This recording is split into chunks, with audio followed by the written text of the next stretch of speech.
High Commissioner, Excellencies, distinguished delegates, Bula Vinaka and greetings from Suva.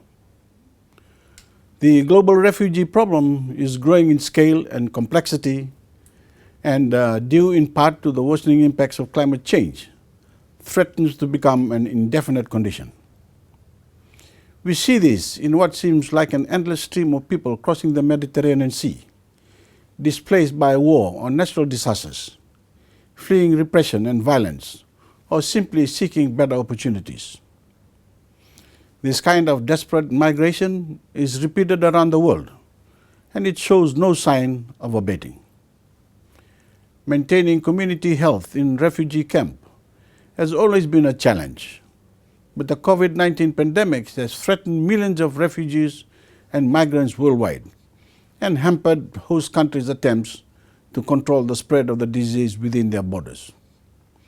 And it has hampered operation across the United Nations system, including the United Nations High Commissioner for Refugees, even as we have promised to do more.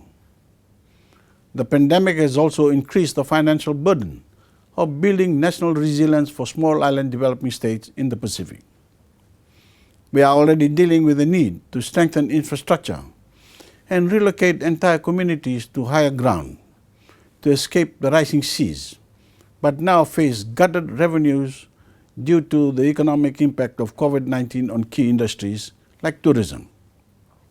Still, the first building blocks of a more resilient future are in place at the regional level. Our regional efforts are complemented by the UN Trust Fund for Human Security, which has allocated seed funding for a project focused on enhancing protection and empowerment of migrants and communities affected by climate change and disasters in the Pacific region.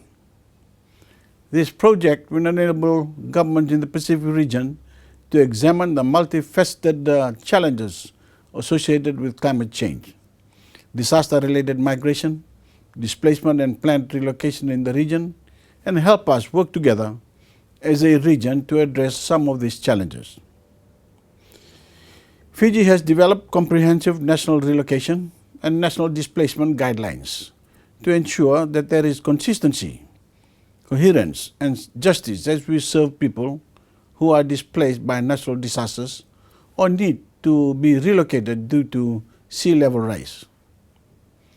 Fiji is also embracing the use of the latest science and technology and working with the United Nations Operational Satellite Applications Program and the United Nations Institute for Training and Research to build our capability to forecast the effects of climate change. We have experienced 8 tropical cyclones within 4 years, and this experience has taught us the importance of disaster preparedness.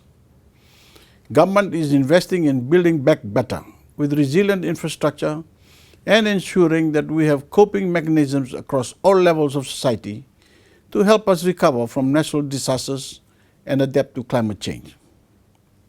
We commend the work of the UNHCR in pressing for a discussion of climate change as the new driving force for internal displacement.